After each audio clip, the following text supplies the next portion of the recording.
Un poco más vamos a completar clase anterior, que la historia de la iglesia metodistas. Quería compartir un video de Juan Wesley. Tenemos que dar gracias a ese señor, que ese grupo de Vite, que realmente ese video, casi mitad de clase está ayudando. Ya, vamos a compartir esto.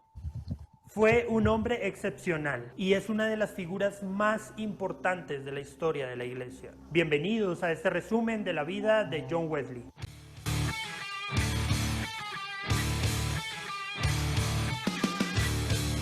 John Wesley nació el 17 de junio de 1703 en Epworth, Lincolnshire, Inglaterra. Su padre, Samuel, era clérigo y su madre, Susana, fue la maestra de él y de sus 18 hermanos. Wesley asistió a Oxford, donde fue ordenado al ministerio anglicano. En Oxford se unió al Santo Club, fundado por su hermano Charles, cuyos miembros hicieron votos para vivir vidas santas, visitar las cárceles, orar y leer la Biblia diariamente. Conversión. A finales de 1735, John Wesley viajó a América para servir como pastor a los colonos británicos en Savannah, Georgia. Pero el barco en el que viajaban enfrentó una fuerte tormenta. Wesley, que también era capellán del barco, temió por su vida. Pero notó que un grupo de misioneros protestantes moravos alemanes no tenían miedo en absoluto. De hecho, durante la tormenta, cantaron con calma.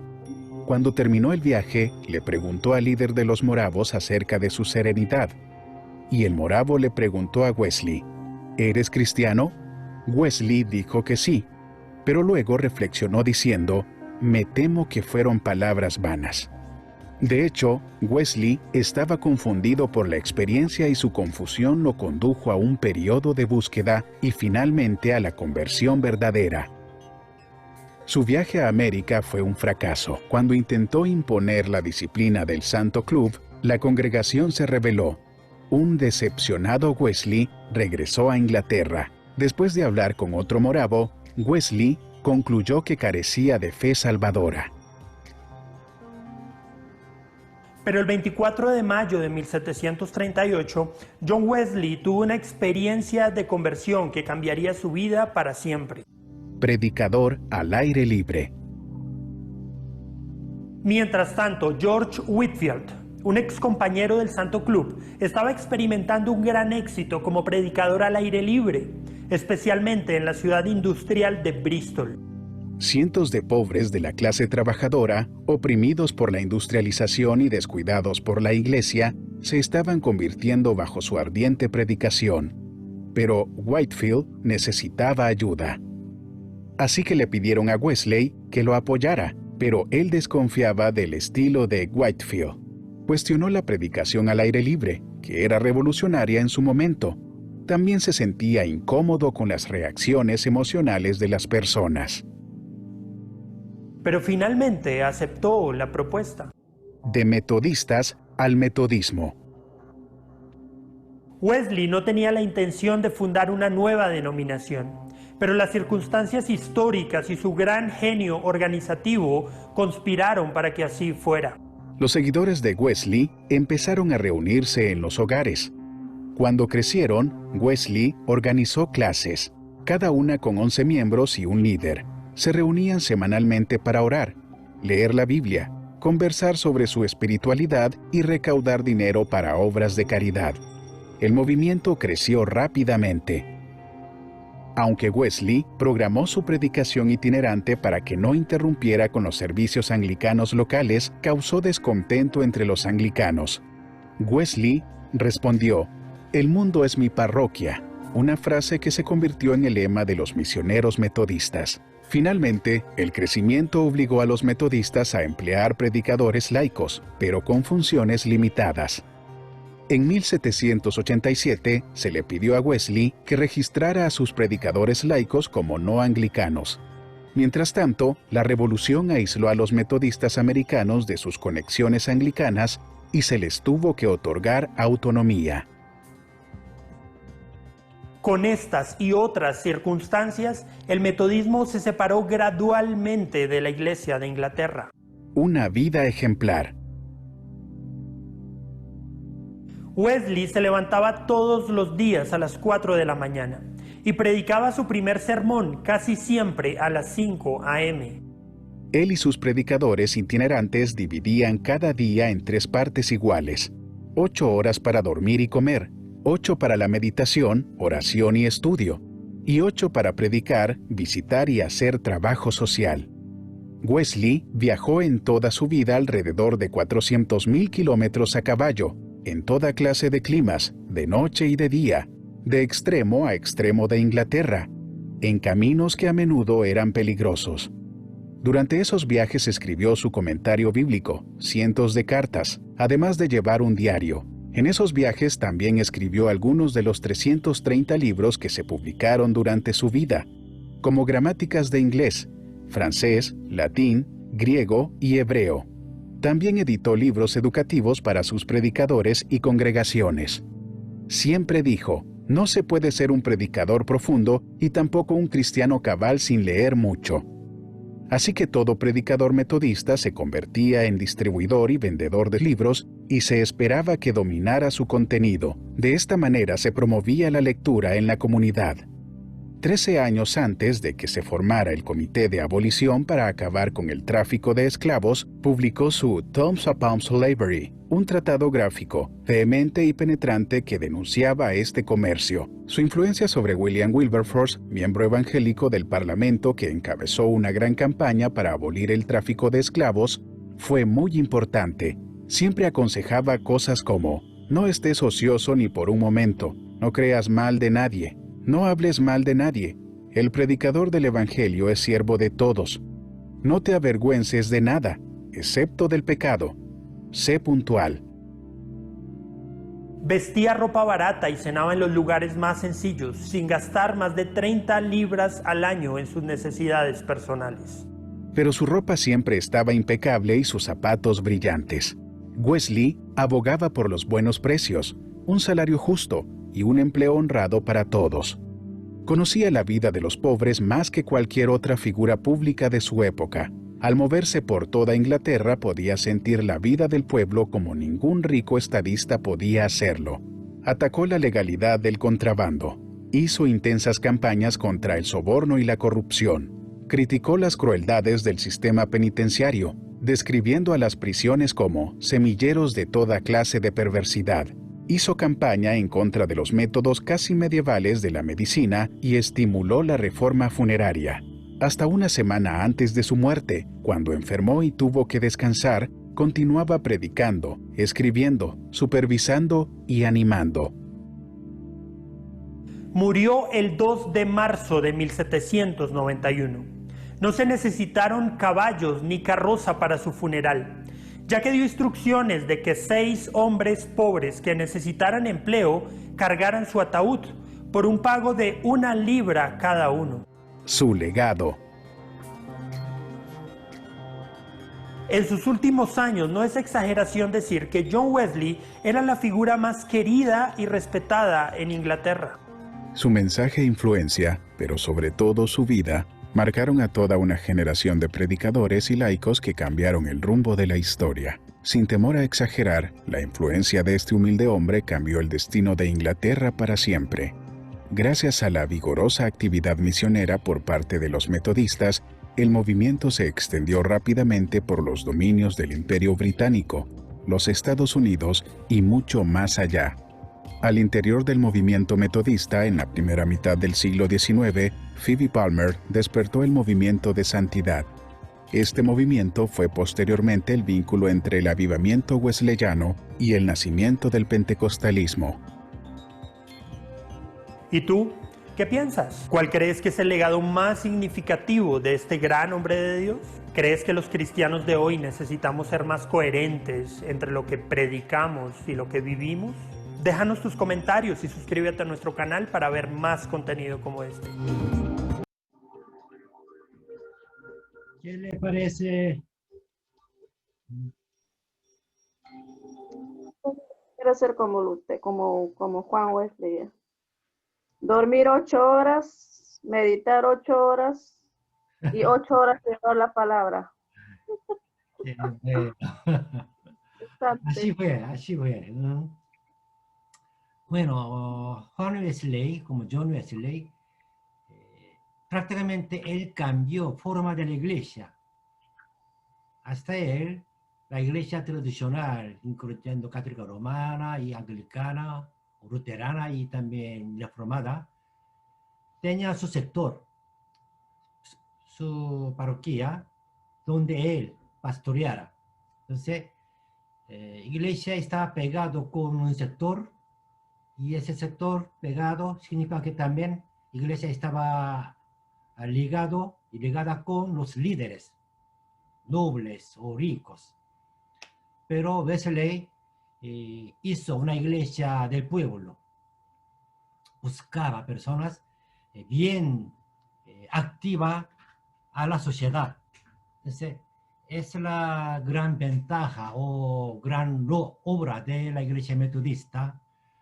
Pero ese carácter hoy deja otra dificultad, otra desventaja, que demasiada pegada a la sociedad. Entonces, como tanta iglesia presbiteriana también, que tiene ese carácter, en otro lado, pues también vamos a contar esto, pero primero hablando metodistas, que, por ejemplo, homosexual, iglesia, mirando a la sociedad, escuchando la sociedad, anglicana y metodista aceptaron más rápido que otras iglesias esa situación. Entonces, siempre hay un carácter bueno, pero eso tiene otra desventaja. Debe equilibrar bien. Entonces, metodistas hicieron buenas obras, realmente es una iglesia activa, y también con esa actividad, ese ánimo de donde sale por el Espíritu Santo.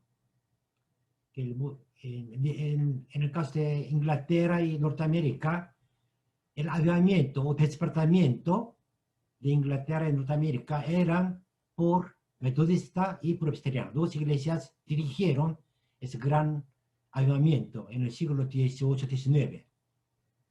Y hasta que se cae Azusa, el pentecostalismo también comenzó por los hermanos de metodistas. Entonces, esto era una gran influencia de la iglesia metodista, aunque hoy está poco diferente que ese carácter. Pero no todos. Pero por ejemplo, en Norteamérica, o Inglaterra o Corea también, metodista es una iglesia poco nivel, poco arriba. Muestra un carácter de hoy. También veamos otro que, bueno, aquí voy a enviar después ese archivo. Hay otros 2 videos más, no vamos a ver hoy, pero ahí también muestra sobre la vida de John Wesley. Y ahora vamos a ver pentecostalismo como Asamblea de Dios. Ese cartel vamos a ver.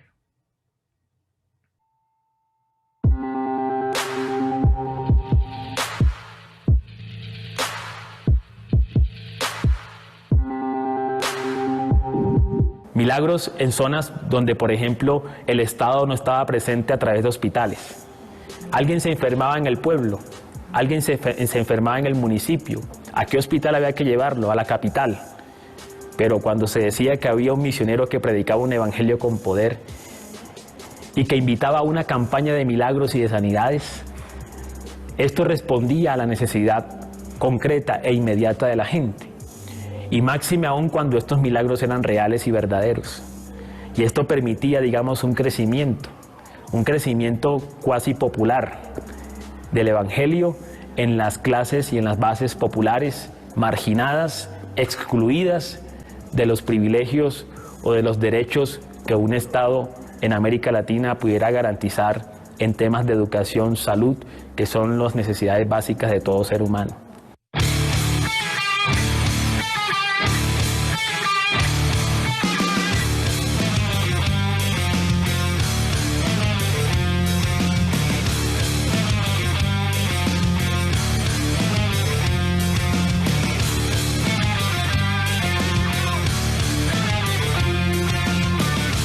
Hay varias formas de interpretar o varias perspectivas para poder entender por qué el pentecostalismo ha crecido en América Latina. Hay desde perspectivas teológicas misionológicas hasta perspectivas políticas y sociológicas. Entonces, como diríamos, todas estas perspectivas son válidas y son complementarias, no son excluyentes. Si tomamos una perspectiva sociológica diríamos, no, el pentecostalismo ha crecido porque se ha conectado con la cultura popular de América Latina, porque ha logrado conectarse o darle continuidad a esa cultura popular o a esa religiosidad popular que le da mucha apertura a lo místico, y entonces el pentecostalismo ha podido o ha logrado, digamos, traducir, canalizar y movilizar este tipo de religiosidad.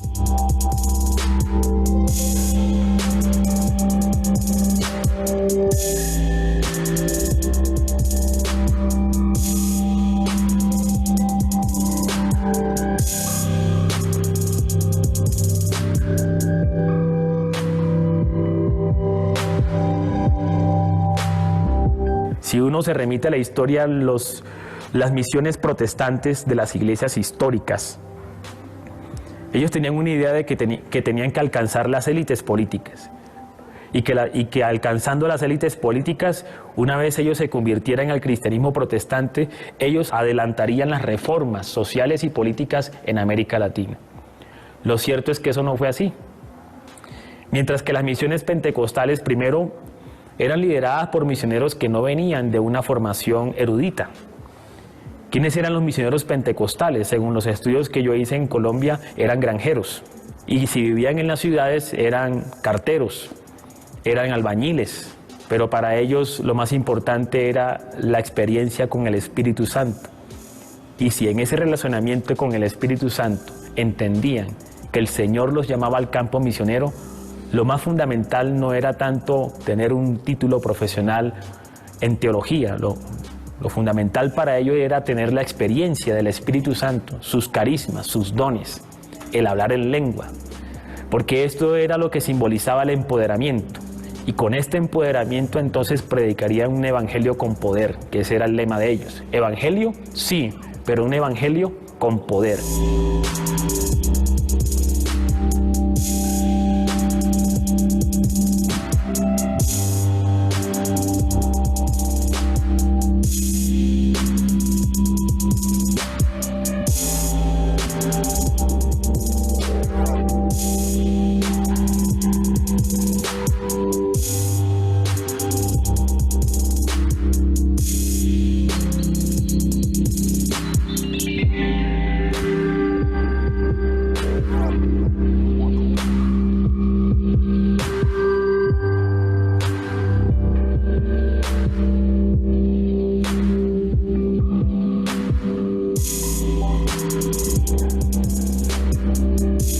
Vale la pena recordar que también en América Latina surgió una teología de la liberación, que planteaba una reivindicación de los pobres.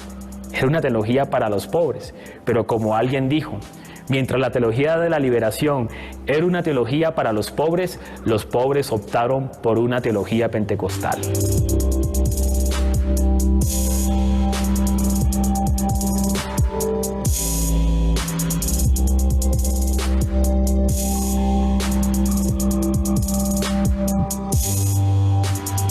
Porque la teología pentecostal, si se pudiera hablar de alguna teología, era un mensaje que respondía a sus necesidades inmediatas.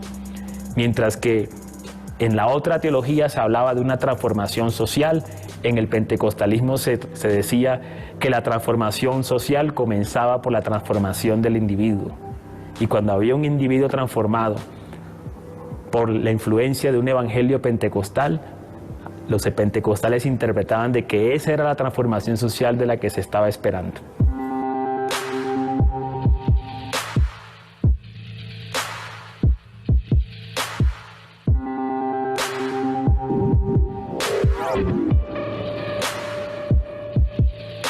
Pero también hay que tener en cuenta que en América Latina surgió lo que algunos llaman el pentecostalismo autóctono. Tenemos el caso de Chile, en la cual pues hay una iglesia, la iglesia metodista, y dentro de la iglesia metodista surgió un movimiento pentecostal. Al día de hoy se llama Iglesia Metodista Pentecostal.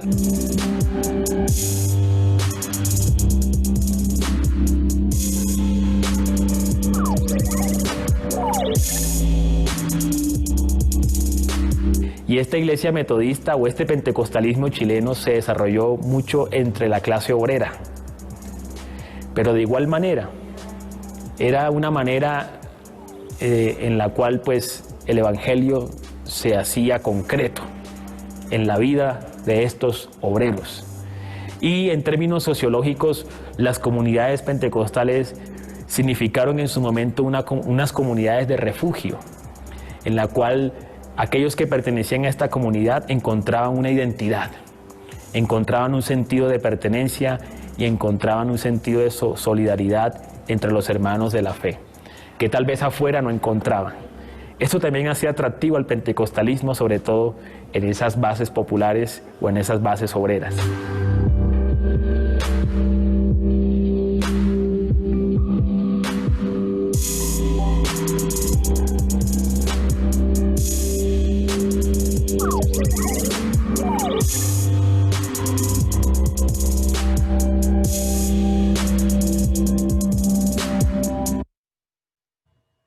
Bien. ¿Qué le parece? Menciono como en Chile hay una iglesia grande, mega iglesia, y en Chile una de las denominaciones más grandes se llama Metodista Pentecostal. Entonces, eso funcionó, eso funcionó. O sea, América Latina es diferente. Vamos a ver un poco más cómo pasaría para nuestra situación. Entonces, comenzamos primero. José Cuya, Historia de la Iglesia Bautista. Muy buenas noches, hermanos. A mí me tocó el tema sobre la historia de la Iglesia Bautista. Sí he buscado, poco no he podido tener el tiempo en estos días. Pero sí, la historia de la Iglesia Bautista es muy amplia, ¿no? Como toda historia ya sea Iglesia presbiteriana, o pentecostal, ¿no? Misionero, ¿no?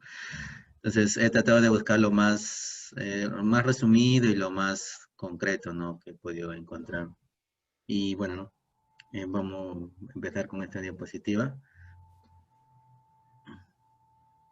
Así, bueno, vamos a hablar sobre el fundador de la Iglesia Bautista, ¿no? Que es John Smith. Dice que, o sea, pequeña biografía de él, fue que él fue bautizado en Willoughby, próximo a Alford, Lincolnshire, donde sus padres vivían como inquilinos en una granja de que muriera su padre, y abrió camino hacia el mar. Sirvió de mercenario en el ejército del rey Enrique IV de Francia contra los españoles, y más adelante se enfrentó al Imperio Otomano, donde fue tomado como prisionero y logró huir satisfactoriamente. Fue promovido a capitán mientras peleaba por los Hamburgo en Hungría, en la campaña de Mihai Viteazul entre 1600 y 1601. Tras el fallecimiento de Mihai Viteazul, luchó para Radu Servan en Valaquia contra Jeremia Movilia, pero en 1602 fue herido, capturado y vendido como esclavo. Smith sostiene que los turcos lo usaron como regalo para la novia de uno de los soldados del ejército, quien se enamoró de él y colaboró en su escape. A partir de ese entonces, este aventurero viajaría a Inglaterra en 1604. Dice que el movimiento bautista, como denominación, surgió, pues es la historia, ¿no? Origen, a comienzos del siglo XVII en Holanda, en Inglaterra. bajo la dirección de Juan Smith, como nos llamamos Helwig, que está al lado y como pueden ver en la imagen es Thomas Helwig. Ellos eran separatistas ingleses convencidos congregacionalistas, quienes fundaron la primera iglesia bautista en tierras holandesas, en Ámsterdam en 1609, donde se bautizaron todos por inmersión. No fue hasta el 1644 con la Confesión de Londres que se hicieron oficiales los principios bautistas y el pensamiento propio. En Norteamérica, la primera iglesia bautista se establece, que es en Estados Unidos, y por el ministro anglicano, Roger Williams. Los bautistas de raza negra, algunos historiadores señalan a la iglesia de Silver Flu, en Carolina del Sur, organizada cerca de 1773. Los bautistas asiáticos tienen sus raíces en algunas obras antiguas, entre los chinos radicados en California, y en la actualidad hay obra entre los japoneses, coreanos, filipinos e indochinos. También aquí podemos ver la iglesia bautista que mencionó que es en Holanda, como dicen, perdón, en Norteamérica. La primera iglesia bautista se estableció en 1639 en Providence. Es el lugar y esa es la primera iglesia que se establece, ¿no?, de la iglesia bautista. Y Roger Williams es él, que está allí. Él es y dice también que la gran iglesia de San Juan Bautista de Gouda está considerada como la iglesia más grande en Holanda, ¿no? De Holanda, con una longitud de 123 metros. Su fama viene por las vidrieras emplomadas del siglo XVI, perdón. Toda una obra maestra siendo conocidas con el nombre de las vidrieras de Gouda, ¿no? Es una iglesia bautista ahí en Holanda. Y también dice que de 1802 a 1845 se dio un impulso a la evangelización. Es interesante que las primeras entidades bautistas que surgieron más allá de la congregación local fueran a causa del movimiento misionero. Se puede afirmar que la vida corporativa de los bautistas tiene su origen en la actividad misionera. En aquel entonces se defendían principios como estos y actualmente muchos siguen en vigencia. El bautismo por la inmersión y para creyentes, el pacto de la gracia, la vida espiritual interior, la seguridad de salvación y autonomía entre la iglesia y el Estado. Y los principios de la bautista, ¿no? Dice que los principios bautistas fundamentales se han ido formando en el transcurso de los siglos. Muchos autores sostienen que dichos principios existían antes del surgimiento de la denominación bautista.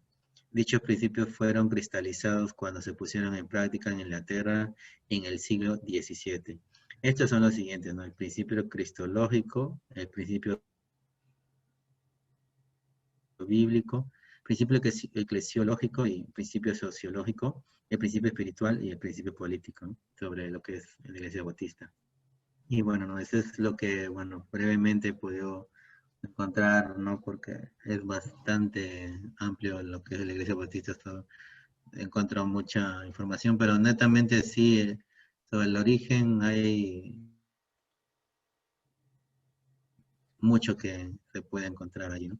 Y bueno, espero que les haya ayudado un poco en este tiempo, ¿no? Gracias. Ya, muchas gracias. ¿Algunas preguntas sobre bautistas? Alejandrina.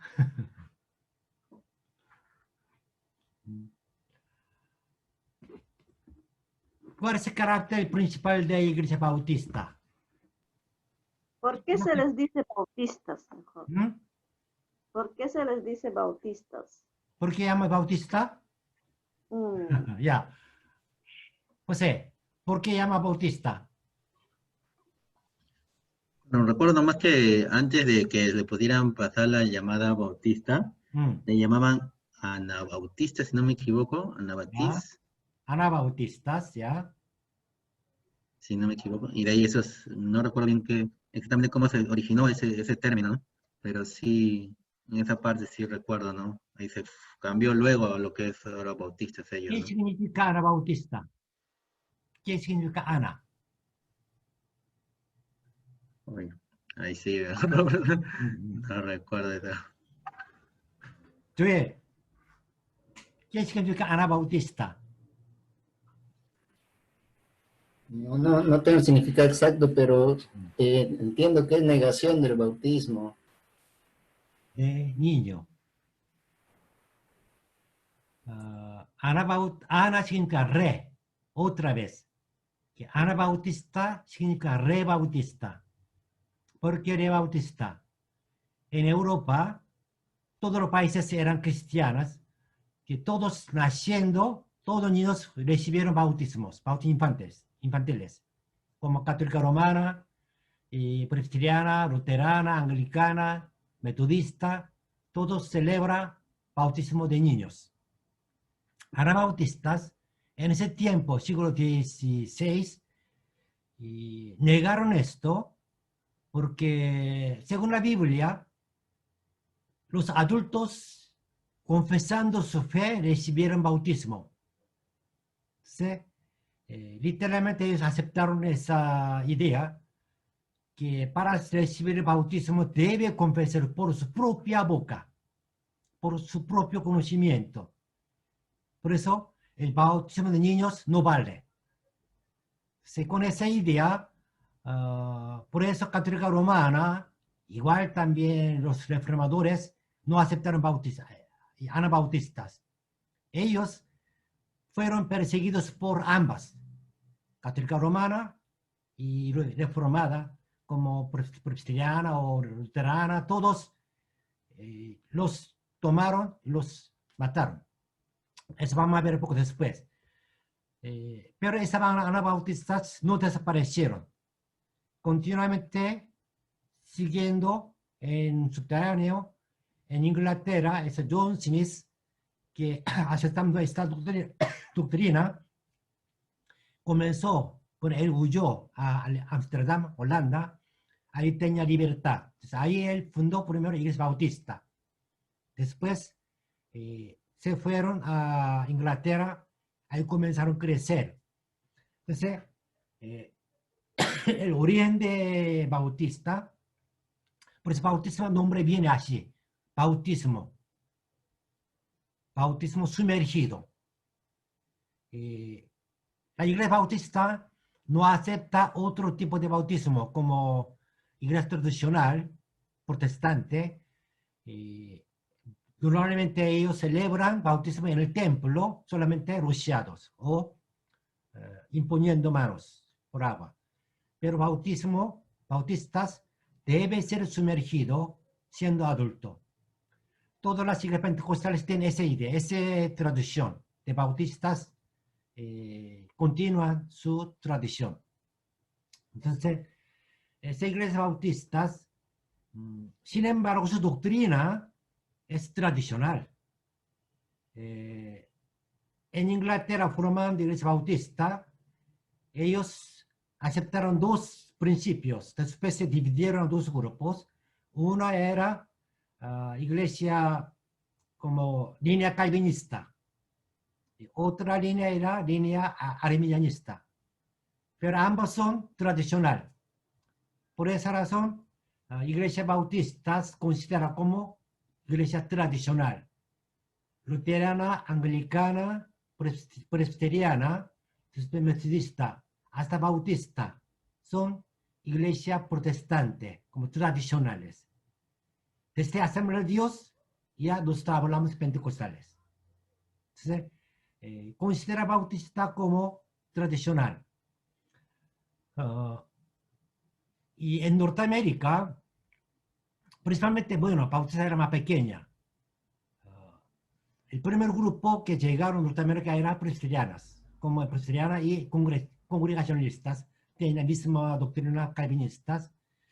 Después llegaron metodistas.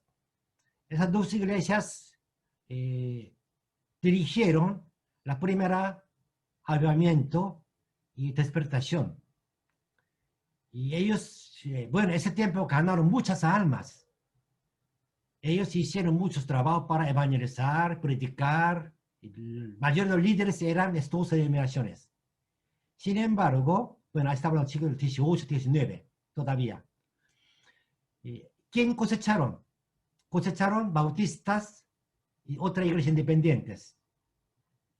La primera razón que iglesia metodista y presbiteriana sembraron semillas, ellos hicieron avivamiento, pero no pudieron cosechar.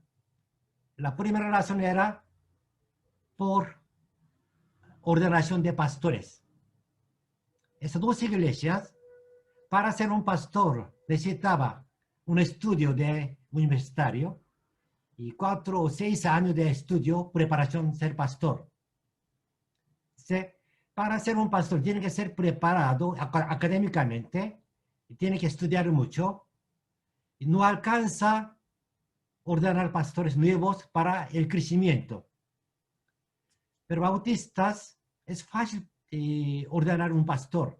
En una congregación, porque bautista es carácter de congregacional. Cada congregación elige un líder. Después, capacita poco y ordena a él.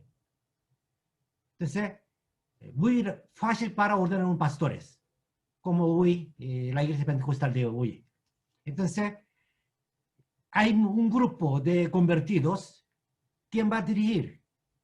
Presbiteriana, metodista no puede enviar a pastor porque no hay. El bautista envía a un pastor y cosecha. Entonces, así crecieron rápido bautistas y ahora la iglesia bautista del sur en Norteamérica es más grande en Norteamérica. Es más grande. Generalmente en el sur de Norteamérica, más numerosos, más conservadores. Y ese carácter continuaba a la iglesia pentecostal. Vamos a ver un poco un video de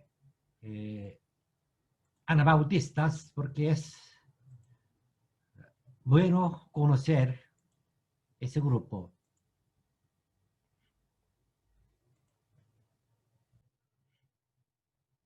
El movimiento anabaptista o anabautista es considerado como una tercera rama de la Reforma del siglo XVI, ya que no se unió ni con luteranos ni con calvinistas.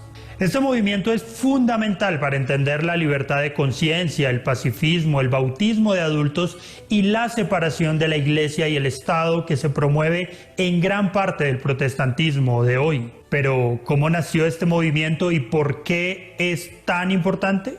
Para comprender el anabaptismo debemos entender cómo se relacionó la mayor parte del protestantismo con la sociedad en la que se desarrolló. Lutero, Zwinglio y Calvino entendieron que la reforma debía estar ligada al Estado y que las personas que vivían en este Estado debían adoptar la religión del rey o de sus gobernantes. Por lo tanto, el giro hacia el protestantismo en la mayoría de los casos no tenía mucho que ver con la conversión personal, sino con una especie de obligación. Un símbolo de esta divergencia se dio en la interpretación del bautismo. Dentro del luteranismo y el calvinismo, los niños eran bautizados ya que nacían en un territorio protestante y los padres heredaban la fe a sus hijos. Algunos protestantes concebían que tanto la conversión como el bautismo debían nacer de la libre voluntad y no de la imposición de la iglesia, del Estado o de la familia. En segundo lugar, la participación de los protestantes en diversas guerras, incluidas la guerra contra los musulmanes, generaba un descontento entre los grupos que consideraban que los creyentes debían aplicar las enseñanzas de Jesús del Sermón del Monte de forma literal. Esa serie de descontentos aparentemente desconectados fueron la semilla del anabaptismo.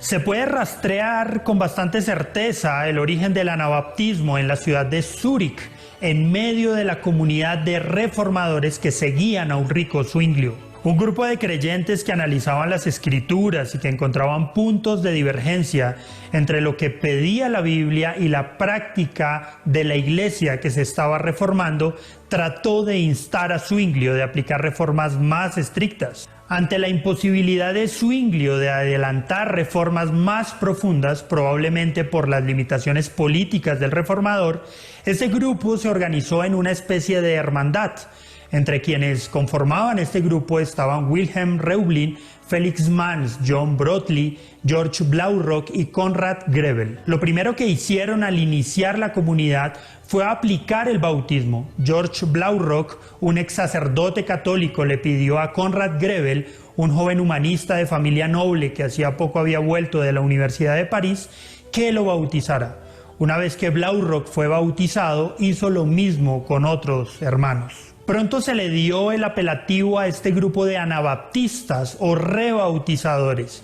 Este apelativo fue impuesto por aquellos que veían con escepticismo el hecho de que el grupo no considerara el bautismo infantil como válido. Mientras el grupo de anabaptistas crecía, empezaba a despertar una gran oposición tanto por católicos como por los reformadores. El pacifismo extremo que practicaban los anabaptistas se convirtió también en una molestia para quienes querían mantener el orden social y político. Las posturas iniciales que diferenciaban a los anabaptistas de los protestantes y católicos eran el hecho de que creían que las autoridades seculares no debían gobernar o inferir en los asuntos de la Iglesia. Pero la persecución oficialmente empezó en 1525, cuando los cantones suizos católicos empezaron a condenar a los anabaptistas con la pena capital. A esto le siguieron los cantones protestantes. En 1521, Carlos V decretó pena de muerte contra los anabaptistas y en 1529 se promulgó un decreto imperial contra el grupo. La cantidad de anabaptistas que murieron en este periodo fue enorme. Fueron quemados, torturados y ahogados como una especie de condena por el hecho de rebautizar. Sin embargo, mientras más eran perseguidos, más crecía el movimiento. Pero no todos los anabaptistas fueron pacifistas.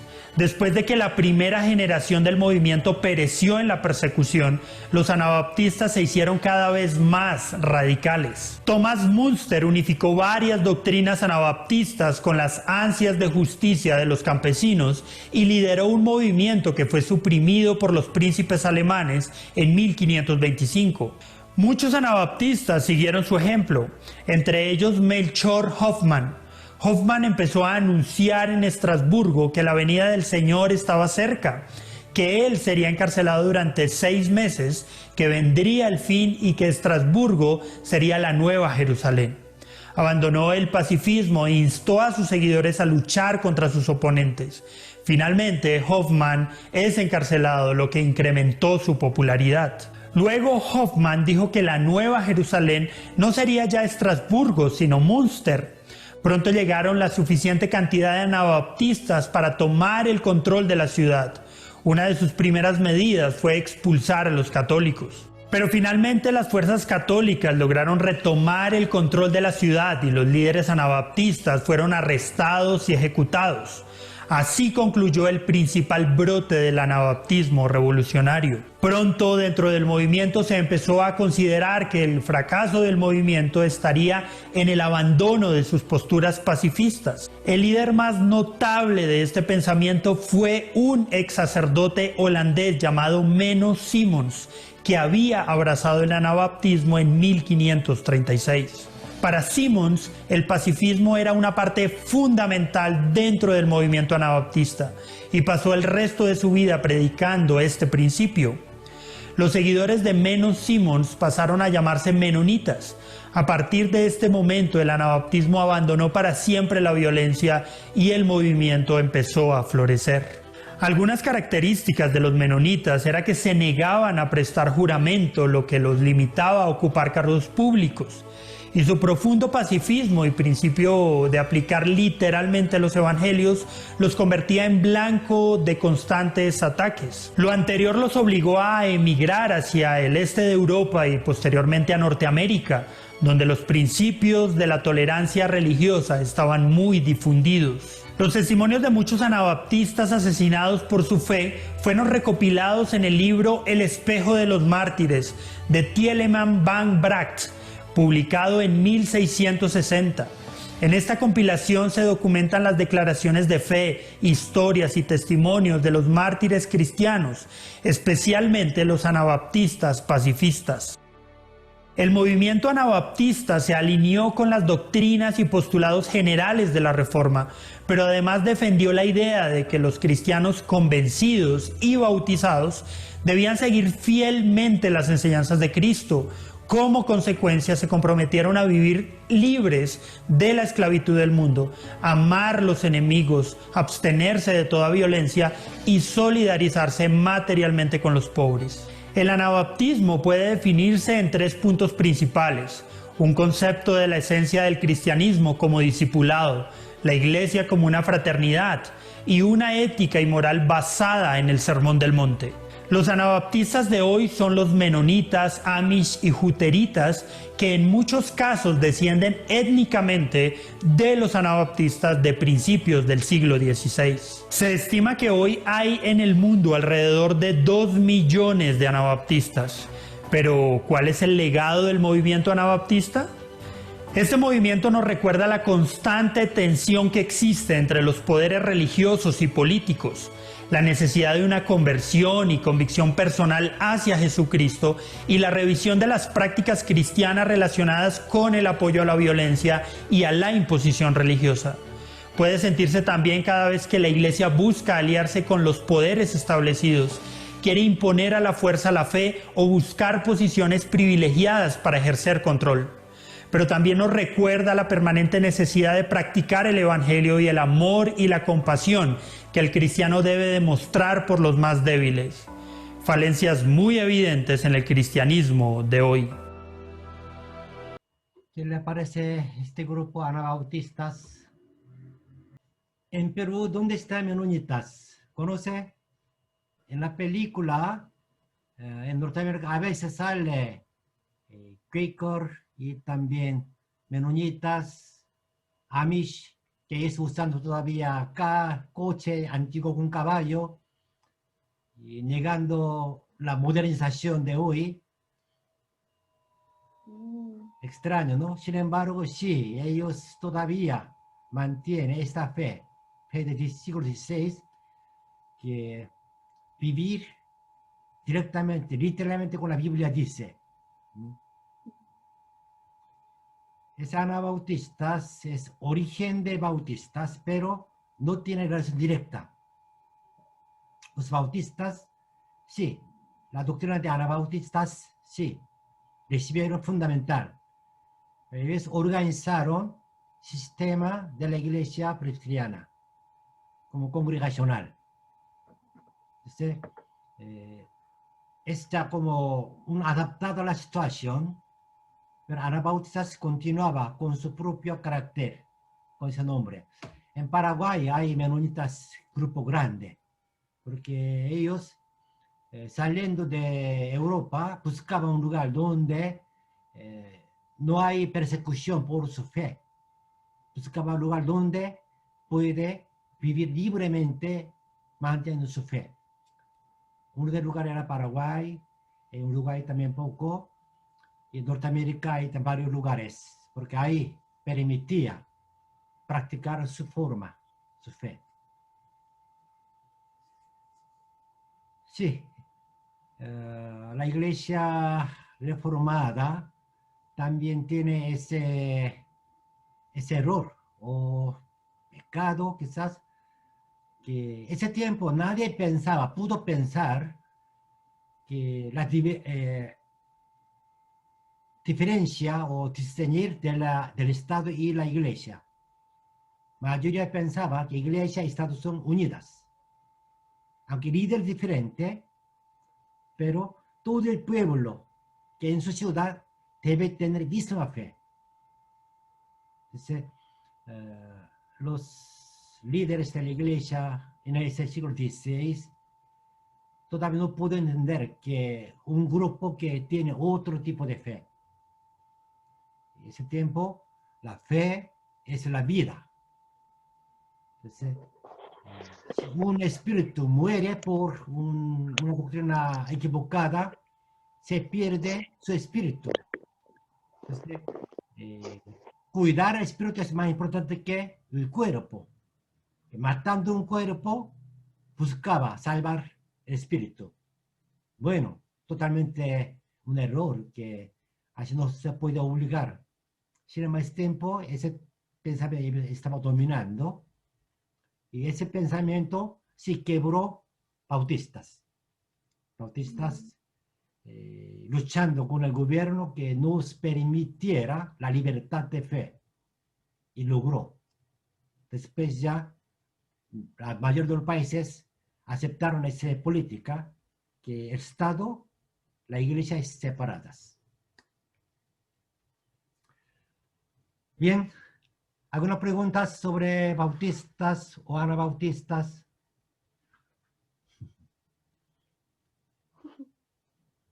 Una nueva idea.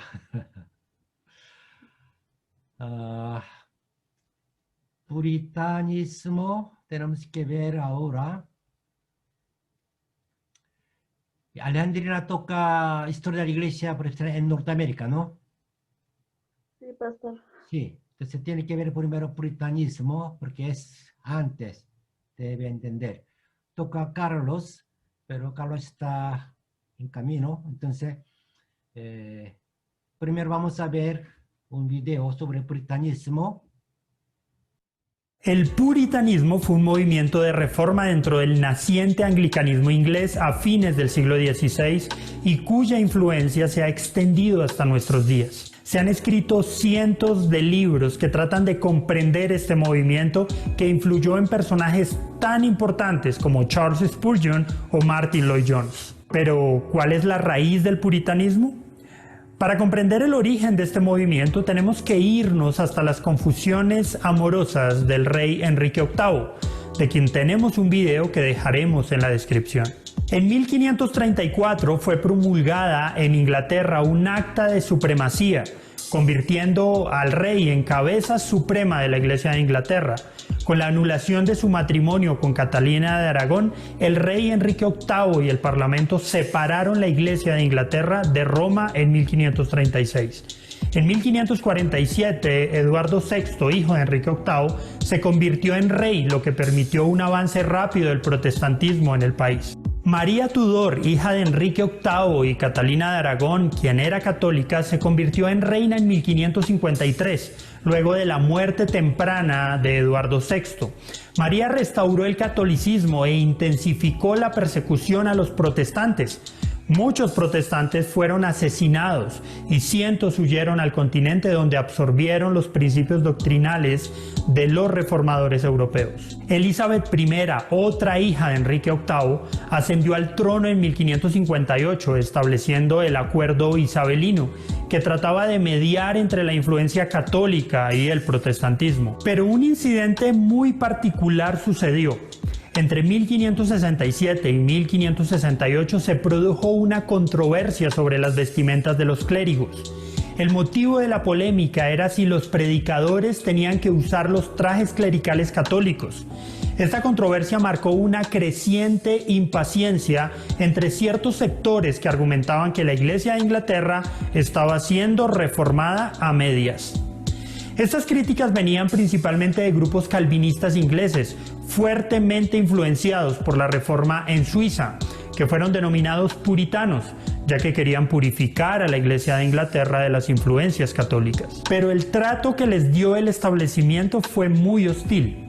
Así que al negarles la oportunidad de reformar la Iglesia establecida, el puritanismo recurrió a la predicación, los panfletos y a su importante influencia en los centros educativos como Cambridge u Oxford. Mientras tanto, Elizabeth I murió en 1603 sin dejar heredero y se designó como sucesora a Jacobo I, hijo de María Estuardo, que ya gobernaba en Escocia. Cuando el rey fue coronado, los puritanos, a causa de la presunta formación protestante del rey, tuvieron esperanzas. Así que presentaron una petición en 1603, firmada por cerca de 1000 ministros puritanos, en la que pedían que la iglesia anglicana fuera completamente puritana. Pero el rey estuvo poco dispuesto y la única idea valiosa que aprobó de ellos fue ordenar una nueva traducción de la Biblia, que hoy conocemos como la versión King James. Carlos I Estuardo fue coronado rey en 1625. A través de la iglesia, el rey buscó instituir prácticas ceremoniales consideradas católicas por los puritanos. Mientras tanto, el puritanismo seguía avanzando. En 1653 las fuerzas parlamentarias derrocaron al rey Carlos I y Oliver Cromwell, que era puritano, asumió el gobierno. Sin embargo, Carlos II subió al trono en 1660 y restauró la Iglesia de Inglaterra e inició una nueva era de persecución contra los puritanos. Como consecuencia del fracaso de un gobierno puritano, muchos de ellos dejaron el país buscando otros lugares con mayor libertad religiosa, como Suiza, Países Bajos, Sudáfrica y principalmente las colonias inglesas en América. Los puritanos hicieron un último intento fallido de asegurar su ideal durante la Revolución Gloriosa, pero la solución religiosa de Inglaterra fue definida en 1689 por la Ley de Tolerancia, que le permitió a los grupos disidentes como el puritanismo seguir funcionando en el país, pero separados de la Iglesia anglicana. La llegada de los puritanos a las colonias inglesas de América fue la oportunidad para establecer el tipo de gobierno que no pudieron establecer en Inglaterra. Allí fundarían la mayor cantidad de comunidades puritanas y vivirían un auténtico auge de sus creencias, formando en buena parte el carácter de lo que sería más tarde los Estados Unidos de América. Muchos hombres de Dios a través de la historia han encontrado en el puritanismo una gran fuente de inspiración y edificación. Charles Spurgeon logró recopilar más de 1000 escritos puritanos en su biblioteca, y Martin Lloyd-Jones patrocinó la fundación de una biblioteca con más de 2000 libros puritanos y fue un profundo estudioso y seguidor de estos escritos. Pero, ¿cómo pensaban los puritanos y por qué llegaron a ser tan influyentes? La influencia de los puritanos es enorme. Por ejemplo, fueron pioneros en preocuparse por la alfabetización universal. Mientras en la Inglaterra del siglo XVII la alfabetización no llegaba al 30%, entre las colonias puritanas ascendía al 80% entre hombres y mujeres. La razón era simple: todos debían poder leer su Biblia. Como consecuencia, se promovió la educación universal y gratuita y se fundaron muchos centros educativos y universidades, como por ejemplo Harvard y Yale. Así, el puritanismo generó entre sus miembros una comunidad altamente ilustrada para su época. Un ejemplo de ello es que a mediados del siglo XVII, 7 de los 10 miembros del núcleo de la Royal Society en Inglaterra eran puritanos. Importantes teólogos y escritores como Stephen Carnock, Thomas Watson, Richard Sipes, John Owen, Thomas Goodwin, Richard Baxter y John Bunyan, autor del Progreso del Peregrino, fueron puritanos. La gran producción teológica y doctrinal de estos teólogos y de muchos otros tuvo una invaluable influencia en la vida diaria de todos los creyentes. Por ejemplo, los padres puritanos estaban profundamente comprometidos con enseñar las escrituras a sus hijos y servir como pastores en sus hogares. De la misma manera, los puritanos consideraban que no había una división entre la vida sagrada y la secular. Todo su trabajo debía ser hecho para la gloria de Dios. El trabajo duro fue para los puritanos una parte central de la vida cristiana, y lo que llamamos la ética del trabajo protestante es un regalo transmitido por ellos. Los puritanos tenían una visión robusta de Dios, de su gloria, de su soberanía y de su santidad y justicia, nunca desligada de su amor. Tanto sus escritos como sus oraciones muestran una visión de Dios que recordaba siempre su majestad. Entendieron también que la verdadera adoración es siempre un eco de la palabra de Dios. Siempre buscaron diligentemente en la Biblia las respuestas a la verdadera naturaleza, misión y práctica de la Iglesia, y en el proceso edificaron congregaciones con una madurez espiritual y un conocimiento de las Escrituras realmente admirables. De la misma manera, estaban maravillados ante el amor de Dios mostrado en Cristo y su obra redentora. Para ellos, la vida y toda la enseñanza cristiana debían estar centradas en Jesús. John Owen escribió al respecto: es al contemplar la gloria de Cristo por fe que somos edificados espiritualmente y edificados en este mundo, porque al contemplar su gloria, la vida y el poder de la fe se fortalecen cada vez más. Es por fe que creemos para amar a Cristo. Entonces, si deseamos una fe fuerte y un amor poderoso que nos den descanso, paz y satisfacción, debemos buscarlos al contemplar diligentemente la gloria de Cristo por la fe. En esta tarea deseo vivir y morir. En la gloria de Cristo fijaré todos mis pensamientos y deseos, y cuanto más vea la gloria de Cristo, más se marchitarán ante mis ojos las bellezas pintadas de este mundo, y seré cada vez más crucificado para Él. El carácter distintivo y más evidente del puritanismo fue su búsqueda apasionada de una vida reformada completamente por la palabra de Dios. Estos puntos nos hacen reflexionar sobre algunos problemas que sufrimos en nuestras iglesias hoy, como la excesiva predicación centrada en el hombre, la falta de centralidad de Cristo en la exposición de la palabra, la escasa confrontación sobre el pecado y, sobre todo, la forma en que la iglesia de hoy ha perdido de vista quién realmente es Dios. Una lección importante del puritanismo para nuestros días es que no podemos desligar la visión, la misión y el quehacer diario de la iglesia de la palabra de Dios. Siempre que la iglesia ha copiado modelos seculares para su estructura, funcionamiento y cumplimiento de la misión, termina pareciéndose más a los modelos seculares que al modelo que le demanda la Biblia. Por esa y muchas razones más, vale la pena examinar la forma en la que los puritanos vieron reflejada su vida y la de la iglesia en las Sagradas Escrituras, y la forma tan fiel que lo incorporaron a la vida diaria. El legado del movimiento puritano se hace relevante cada vez que la iglesia quita su mirada de Cristo y pierde de vista la centralidad de las Escrituras, como está sucediendo hoy de muchas maneras.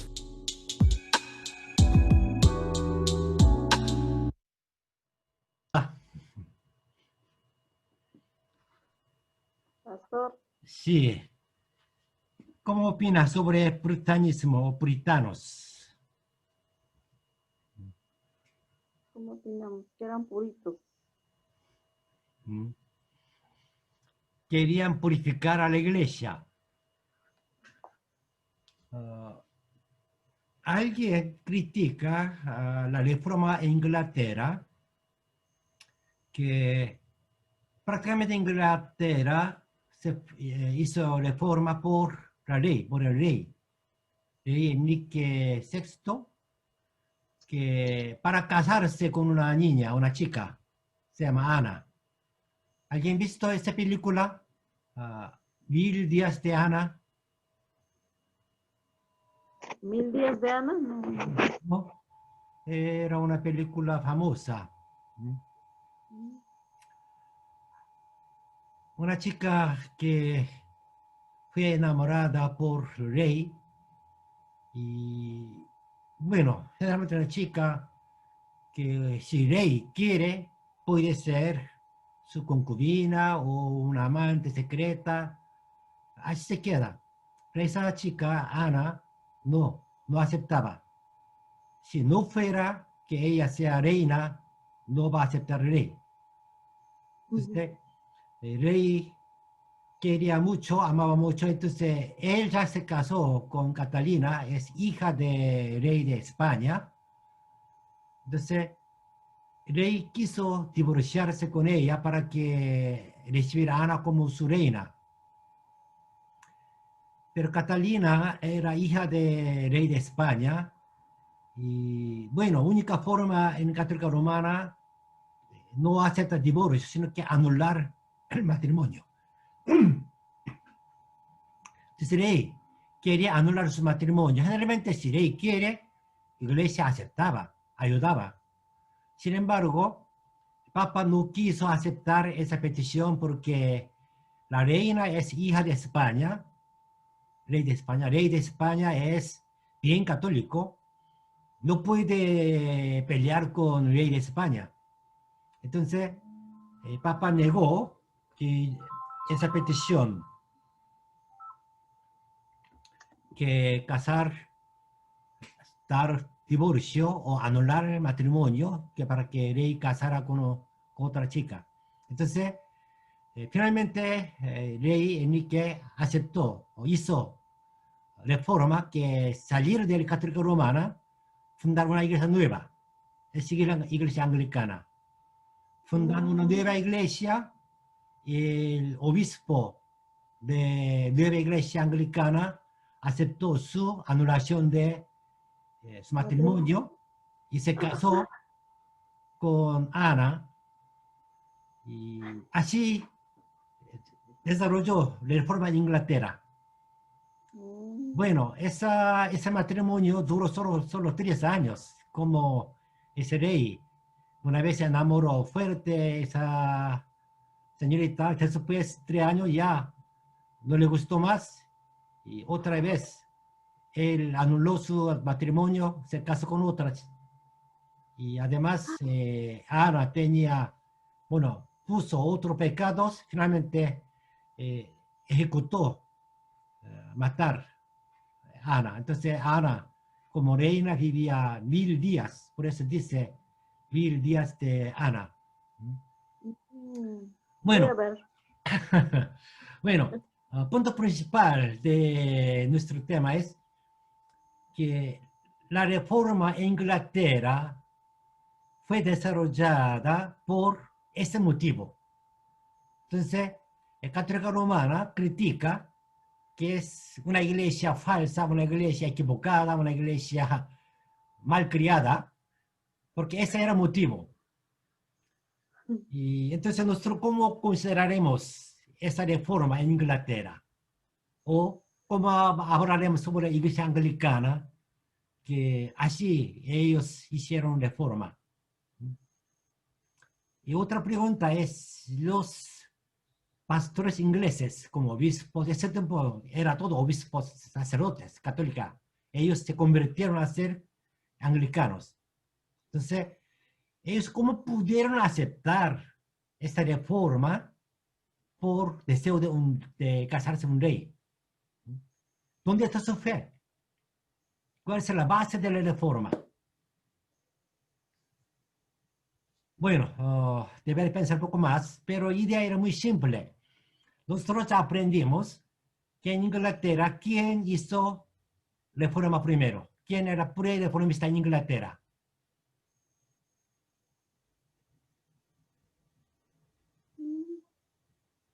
Hemos estudiado en la primera clase. Zwinglio. No. Sí, inglés, César. Wycliffe. Euclid. Juan Euclid, ¿no? Él hizo traducción de la Biblia a ingleses. Cuando él murió, sus seguidores formaron los Lollardes. ¿Qué hicieron los Lollardes? Ellos saliendo a la calle o todas las provincias, universidades, ellos predicaron.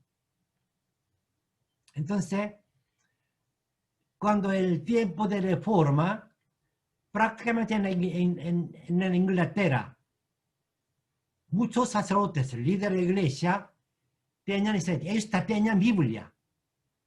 Antes de Alemania, Martín Lutero, los sacerdotes ingleses tenían Biblia, tenían idea de que la Católica Romana está mal.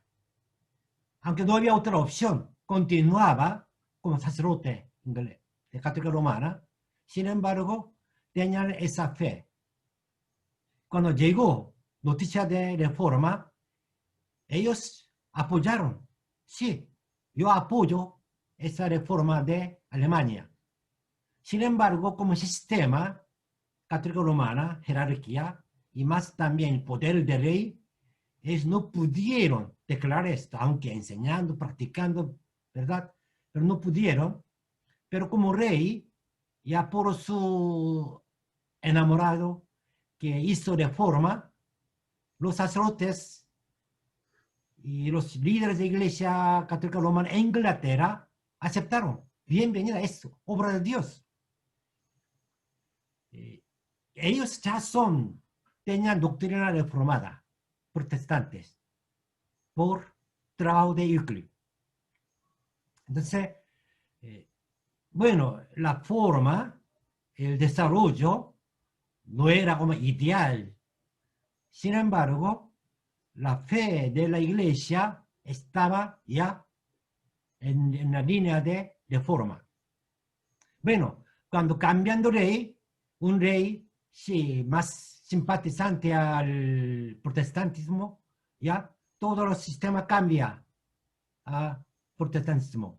Cuando viene una ley católica como Catherine, ya se cambia todo. De repente comienza a matar los líderes sacerdotes evangélicos como anglicanos y obligaron a volver a la católica romana. Esa era la lucha durante años y ese tiempo, bueno, para luchar necesita una fe concreta. Seguir católica romana o tomar una nueva decisión, seguir protestantismo, necesitaba una decisión de cuál era base de la fe. Ese era calvinismo para Inglaterra. Una es influencia de Escocia, otro también teológicamente, doctrina de Juan Calvino era misma idea que John Euclid predicaba. ¿Sí? Automáticamente la mayoría de los sacerdotes ingleses tomaron camino de Juan Calvino, calvinistas. En Inglaterra, esas calvinistas se llamaron puritanos. Ellos no formaron iglesia presbiteriana, por eso no dice presbiterianos. Pero sí tenían esa doctrina calvinista. Ellos son puritanos. Porque ellos hablaron, la reforma de Inglaterra era media, mitad nomás. Otra mitad estaba catolicismo. Quería reformar completamente con la doctrina puritanismo. Eso una vez logró, otra vez fracasó, volteando esto. Finalmente ellos huyeron de Inglaterra, llegaron a Norteamérica. Bueno, todo el mundo salía de Inglaterra. Escocia, también Holanda y otros, Suiza, África del Sur y también en Norteamérica. Ahí florecieron puritanismo. Esa idea de puritanismo es fundamental de levantar el país Norteamérica. Los primeros líderes de Norteamérica eran puritanos o sus seguidores o sus hijos. Entonces, hasta hoy, por eso, puritanismo es una base del pensamiento de norteamericanos. Su conciencia, libertad, porque los puritanos se huyeron de Inglaterra a Norteamérica para buscar libertad religiosa. En Norteamérica, una virtud más grande, intocable, es libertad. Esa libertad dio a todos porque los puritanos vinieron para eso. Entonces, los puritanos, esa influencia, como aquí en video mencionaba, Lloyd Jones o Spurgeon, es grandes predicadores y también teólogos. Tienen que buscar sus libros. Es hasta hoy su mensaje, sus comentarios tienen pesos. Ellos eran puritanos. Los puritanos son calvinistas.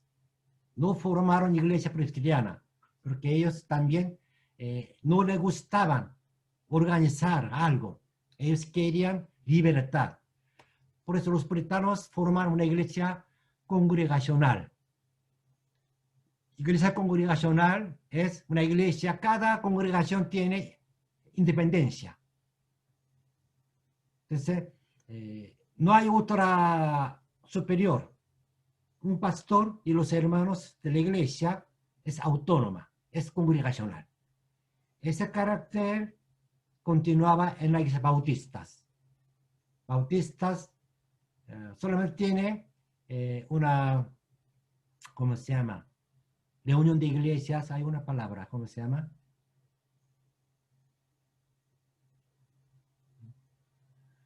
Hay un moderador de la asamblea, sin embargo, no hay superior. Bautistas. Ese carácter también está en varias iglesias pentecostales. Eso orígenes congregacionalismo. Y esa iglesia congregacional tenía buena idea, sin embargo, cada vez fueron debilitados. ¿Por qué? La iglesia congregacional tiene gran desventaja que no se puede preparar pastores. La iglesia congregacional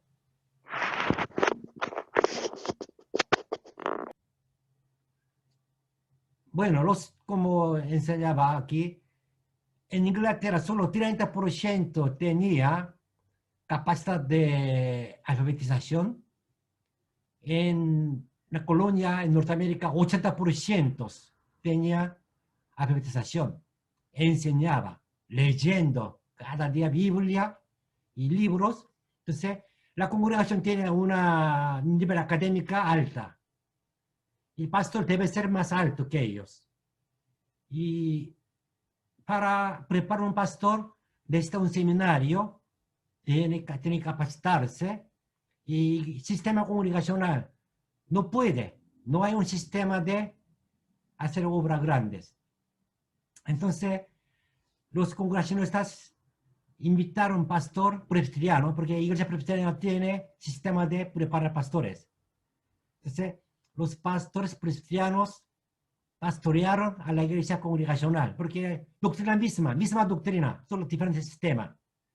Pero cada vez el congregacional invitando pastor presbiteriano, finalmente todos se cambiaron a ser iglesia presbiteriana. Por eso, iglesia congregacional cada vez debilitaba en Norteamérica. Sin embargo, su idea se quedó totalmente en Norteamérica. Bien, pensando un poco más, descansaremos unos 10 minutos. A las 9 comenzaremos con la presentación de Alejandrina. ¿Está bien? Sí, después continuamos, Joe. Así vamos a seguir esta clase. Descansemos un momento. Ok, pastor.